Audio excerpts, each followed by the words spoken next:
تھی. ارے حسین کو امیر المومنین بننا تھا تو کربلا میں جانے کی کیا ضرورت تھی؟ اپنی والدہ کی قبر پر چلے جاتے, جا کر کہتے امی دعا کرو میں امیر المومنین بننا چاہتا ہوں. ہم ایک دوسرے سے آج ملتے ہیں تو دعاؤں کی درخواست کرتے ہیں. کوئی کہتا ہے طبیعت خراب ہے ذرا دعا کریے گا, روزی روٹی کو لے کر پریشان ہوں ذرا دعا کریے گا, بچہ 12th میں ہے ذرا دعا کریے گا, بیٹی کے لیے رشتہ ڈھونڈ رہا ہوں ذرا دعا کریے گا. آج ہم معمولی چیزوں کے لیے ایک دوسرے سے دعاؤں کی درخواست کرتے ہیں. حسین کو خلیفہ بننا تھا تو کربلا میں جانے کی ضرورت نہیں تھی, اپنی ماں کی قبر پر آتے اور دعا کے لیے درخواست کرتے تھے. ارے حسین اپنے نانا کی قبر پر چلے جاتے, ان کے نانا کو اللہ نے ایسا مالک و مختار بنایا تھا کہ اگر ان کے نانا چاہ لیں تو مدینے میں بیٹھے بیٹھے حسین کو جنتی نوجوانوں کا سردار بنا سکتے ہیں. جب نانا اپنے نواسے کو جنتی نوجوانوں کا سردار بنا سکتے ہیں تو کیا بتائیے امیر المومنین نہیں بنا سکتے, خلیفہ وقت نہیں بنا سکتے؟ اے مسلمانوں, بلا شبہ امام حسین کربلا کے میدان میں اپنی دنیا سنوارنے نہیں آئے تھے, نانا کا دین بچانے کے لیے آئے. یہ آج تک کنفیوز, اور کربلا کی جنگ واقعی بہت سے لوگوں کو کنفیوز کرنے والی تھی. حق پر کون, باطل کون, سمجھ میں نہیں آتا. نبی کے نقش قدم پر کون, نبی کے نقش قدم سے ہٹا کون, سمجھ میں نہیں آتا. حضرت حر بھی کنفیوز تھے, لیکن امام حسین کا چہرہ دیکھنے کے بعد بے ساختہ پکار اٹھے, یہ جھوٹے کا چہرہ نہیں ہو سکتا ہے. آئے تھے یزید کی فوج کے سپاہ سالار بن کر, لیکن فوج کو چھوڑ کر حسین کی مختصر فوج میں شامل ہو گئے. میرے پیارے آقا کے پیروانوں, حق و باطل کا فرق سمجھ میں نہیں آتا تھا. یہی وجہ کہ یہ جنگ باقی جنگوں سے جدا تھا. اور جانتے ہو میں غیر مقلدین سے کہوں گا, ان کا جو سب سے بڑا پوپ ہے نا, ان کا جو سب سے بڑا ساتھو ہے جس کا نام ہے ابن تیمیہ, ابن تیمیہ کے شاگرد کا نام ہے حافظ ابن کثیر.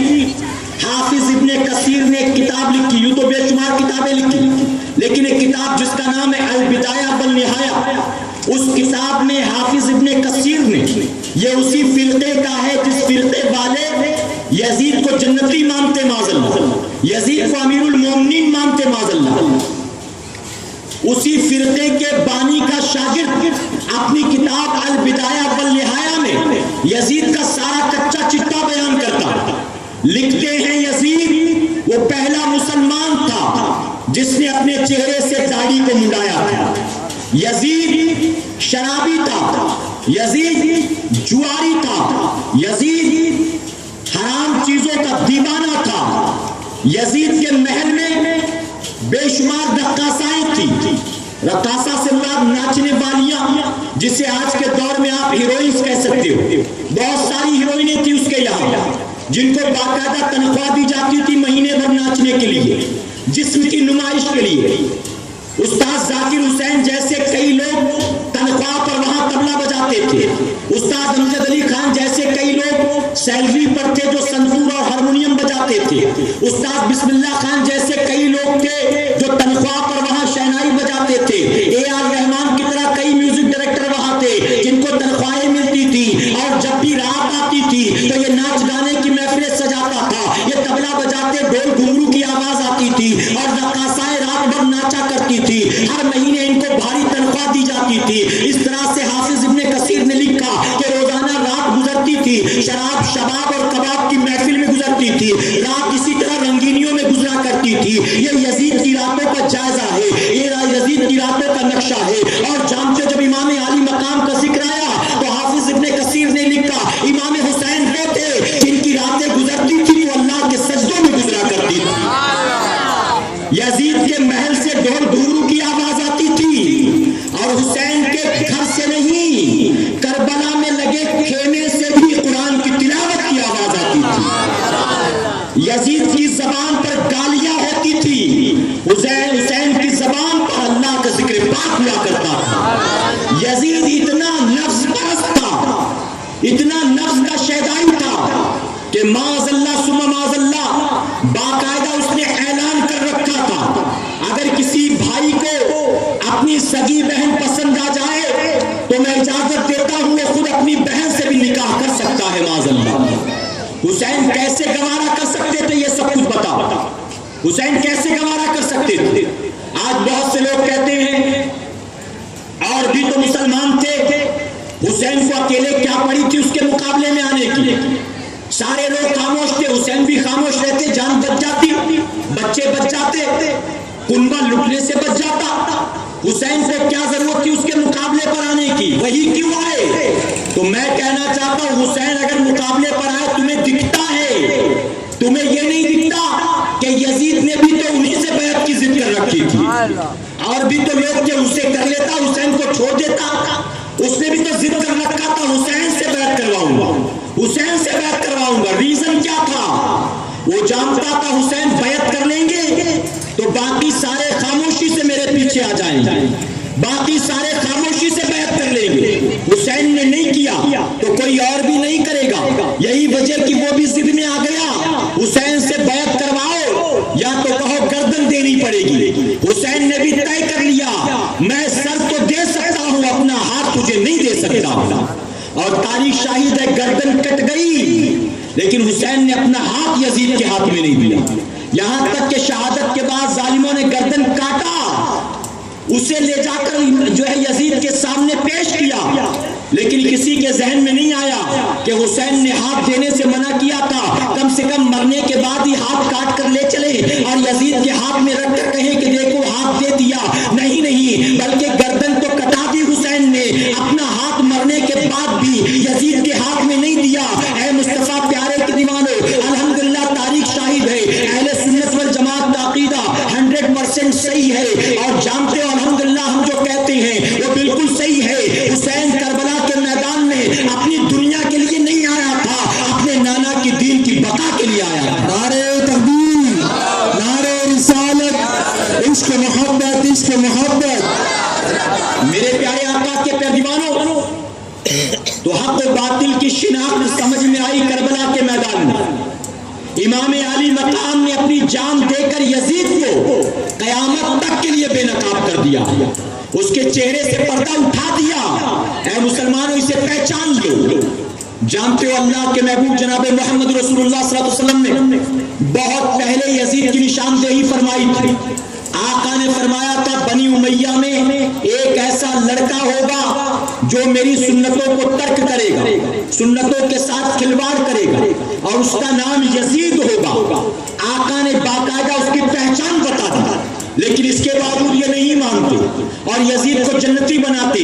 ہم ایسے لوگوں سے بحث بھی نہیں کرتے، ہم تو بس اتنا کہنا چاہتے ہیں ایسے لوگوں سے تمہیں یزید بہت پسند ہے، تمہیں یزید امیر المومنین لگتا ہے، تمہیں یزید جنتی لگتا ہے، ہم تم سے بحث نہیں کرتے، ہم بس تمہیں تمہارے حال پر چھوڑتے ہیں، یہ کہہ کر اللہ قیامت کے دن تجھے اس جنت میں پہنچائے جس جنت میں تیرا امیر المومنین یزید جانے والا ہے، اور اللہ ہم سنیوں کو اس جنت میں پہنچا دے جہاں امام حسین جانے والے۔ اللہ سبحان اللہ، اللہ اکبر، یا رسول اللہ، زندہ سارے بدعقیدہ گمراہ فرقوں کو یزید کی جنت مبارک ہو، ہمیں امام علی مقام کے قدموں میں جنت میں جگہ مبارک۔ میرے پیارے آقا کے پیارے دیوانوں، آخری بات عرض کروں گا، بہت توجہ کے ساتھ سنیں گے، اجازت ہے آپ کی؟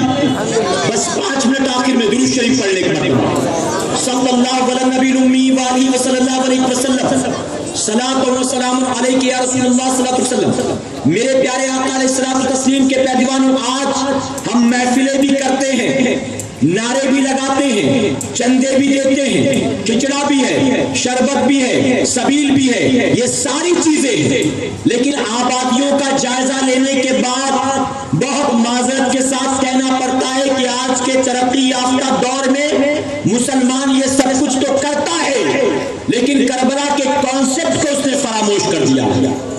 امام حسین کربلا میں آئے کیوں تھے؟ مشن کیا تھا؟ کربلا کی جنگ کا ریزن کیا تھا؟ کانسیپٹ کیا تھا؟ علماء سے سنتے ہو، نعرے بھی لگاتے ہو، ننھے علی اصغر کا تذکرہ سن کر دل نرم بھی ہوتا ہے، آنکھیں نم بھی ہوتی ہیں، لیکن اے سنیوں میں پوچھنا چاہتا ہوں کیا ہم صرف انہی 11 دنوں کے لیے حسینی ہیں؟ حسین صرف انہی 11 دنوں تک یاد رہتے ہیں؟ کربلا صرف انہی 11 دنوں تک یاد رہتی ہے؟ ارے ان 11 دنوں کے بعد جب فلمیں دیکھنے جاتے ہو تو حسین کیوں نہیں یاد آتے ہیں؟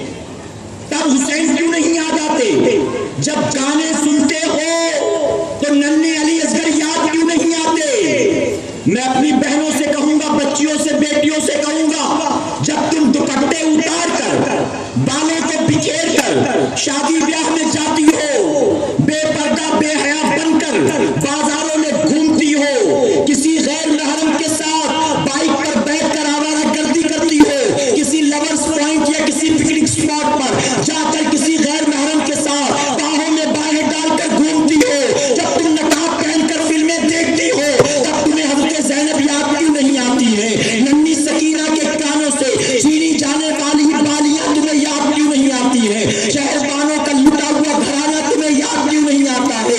حضرت فاطمہ الزہرا کی چادر یاد کیوں نہیں آتی ہے؟ جب تم 11 دنوں کے بعد آوارہ گردی میں مبتلا ہوتے ہو، فلمیں دیکھتے ہو، سیریل دیکھتے ہو، اپنے موبائل پر گندی گندی فلمیں اور گندے گندے ویڈیو ڈاؤن لوڈ کر کے دیکھتے ہو، جب فلموں کے گانے سنتے ہو تب تمہیں حسین کیوں نہیں یاد آتے ہیں؟ ارے حسین کو یاد کرو۔ اے مسلمانوں، صرف نام لینے سے کام نہیں چلے گا، کھچڑا کھا لینے سے کام نہیں چلے گا، شربت پی لینے سے کام نہیں چلے گا، یقیناً یہ سارا کا سارا کام ثواب کا ہے، لیکن سچا حسینی وہ نہیں جو بس کھچڑا کھاتا ہو، شربت پیتا ہو، تازیہ اٹھاتا ہو، علم بٹھاتا ہو، اناغے کوٹتا ہو، بلکہ سچا حسینی وہ ہے جو 5 وقت سجدے کی پابندی کیا کرتا ہے، 5 وقت نماز کی پابندی کرتا ہے۔ آج ہم سب کرتے ہیں، ہم سے یہ کام نہیں ہو پاتا ہے۔ میں پوچھنا چاہتا ہوں، جب فجر کی اذان ہوتی ہے مسجدوں میں، اپنے گھر پر پڑے رہنا کس کا کام ہے؟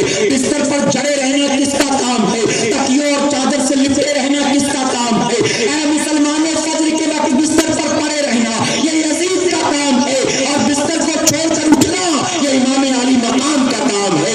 اپنے تکیے سے محبت کرنا یہ یزید کا کام ہے، اور مصلی سے محبت کرنا یہ امام حسین کا کام ہے۔ اگر امام علی مقام سے محبت ہے، اپنی زندگیوں کو بدلنے کی کوشش کرو، اپنے اندر شرم و حیا پیدا کرو، اپنے اندر شریعت و سنت کی محبت پیدا کرو۔ آج کے اس اجتماع میں صرف ایک وعدہ چاہتا ہوں، اگر واقعی امام حسین سے محبت کرتے ہو آج عہد کر لو، آج کے بعد دنیا لٹی اور لٹ جائے، سر کٹتا ہو کٹ جائے، لیکن ہم نماز کی پابندی کریں گے انشاءاللہ، نمازوں میں کوئی کالی سستی نہیں ہوگی انشاءاللہ۔ بتاؤ وعدہ کرتے ہو انشاءاللہ؟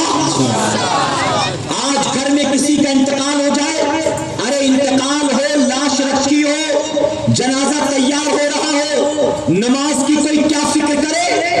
یہاں شادی بیاہ کے موقع پر لوگ بھول جاتے ہیں نماز پڑھنا، شادی بیاہ کے موقع پر بھول گئے نماز پڑھنا۔ بوڑھا باپ، بیٹی کی شادی نہیں ہو رہی تھی، ایک وقت کی نماز نہیں چھوٹتی تھی، سجدوں پر سجدے، دعائیں پر دعائیں، لیکن شادی کا دن آیا، اللہ نے غیر سے انتظام کیا، بیٹی کی شادی کا دن آیا، آج ایک وقت کی نماز نہیں پڑھے گا، ظہر کا وقت کب گیا خبر نہیں، عصر کی نماز کب ختم ہو گئی پتہ نہیں، ایک وقت کی نماز نہیں پڑھتا، وہ سوچتا ہے آج نماز معاف، خوشی کے موقع پر تم نماز نہیں پڑھتے، کسی کا گھر میں انتقال ہو جائے نماز نہیں پڑھتے۔ ذرا امام حسین کو دیکھو، حسین کی آنکھ کے سامنے ایک جنازہ نہیں تھا، 72 لاشیں موجود تھیں، اور 72 لاشیں اڑوسیوں پڑوسیوں کی نہیں تھی، محلے والوں کی نہیں تھی، کوئی مرید تھا، کوئی غلام تھا، کوئی بھائی تھا، کوئی بھتیجا تھا، کوئی بھانجا تھا، کوئی بیٹا تھا،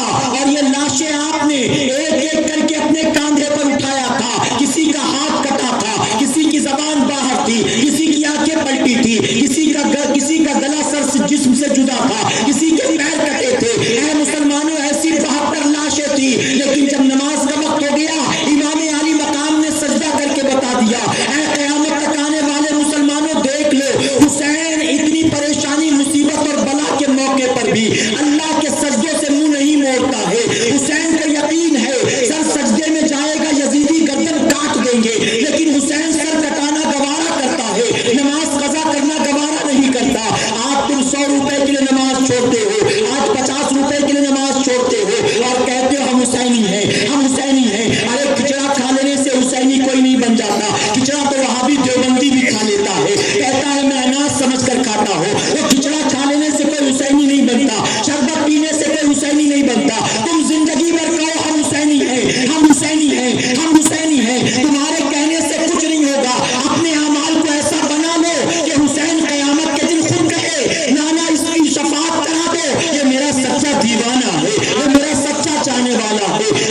اپنے حبیب کے نالین کے صدقۃ الفیل ہمیں آپ کو سب کو کہنے سننے سے زیادہ عمل کرنے کی توفیق عطا فرمائے۔ میرے پیارے آقا کے پہلوانوں، اللہ نے جو کچھ توفیق عطا فرمائی، مختصر وقت میں اپنے شعور کے مطابق چند باتیں میں نے آپ کے گوش گزار کی۔ میں امید کرتا ہوں جو کچھ میں نے کہا آپ اس پر ضرور عمل کی کوشش کریں گے انشاءاللہ۔ 5 وقت نماز کی پابندی، سارے محبت سے کہیں انشاءاللہ۔ کوئی کاہلی، سستی، بہانے بازی، ٹال مٹول ہرگز نہیں، کہیں انشاءاللہ۔ اور یہ نہ کہیں کہ کل سے، پرسوں سے، جمعہ سے، رمضان شریف سے، بالکل نہیں۔ رات کو جا کر سو تو بس اس نیت کے ساتھ کہ فجر میں اٹھنا ہے انشاءاللہ، اٹھیں گے انشاءاللہ۔ میرے پیارے آقا کے پہلوانوں، آپ کے بالکل قریب یہ جو مدرسہ ہے، اس مدرسے میں ہر بدھ کو سنی دعوت اسلامی کا ہفتہ وار اجتماع ہوا کرتا ہے۔ گزارش ہے کہ ہر بدھ کو بعد نماز عشاء ہونے والے ہفتہ وار اجتماع میں آپ کثیر تعداد میں شرکت کریں اور سنی دعوت اسلامی کا عالمی سالانہ سنی اجتماع اس سال انشاءاللہ آنے والے مہینے کی 14، 15 اور 16 تاریخ کو ہوگا۔ 14، 15، 16 دسمبر کو وادی نور آزاد میدان کا 22واں سالانہ سنی اجتماع ہوگا۔ 14 تاریخ جمعہ ہے حسب معمول انشاءاللہ۔ نماز جمعہ کے بعد سے لے کر رات 9 بجے تک خواتین کے لیے اجتماع ہوگا اور 15 تاریخ کو صبح فجر سے لے کر 16 کی عشاء تک انشاءاللہ مردوں کے لیے اجتماع ہوگا۔ گزارش ہے آپ 14، 15، 16 تاریخ کے اجتماع میں خود بھی پہنچیں اور دعوت کو خوب عام کرنے کی کوشش کریں۔ اللہ رب العزت ہمیں آپ کو سب کو کہنے سننے سے زیادہ عمل کی توفیق عطا فرمائے۔ آپ صلاۃ و سلام کے لیے کھڑے ہو جائیے۔ سلام کے بعد دعا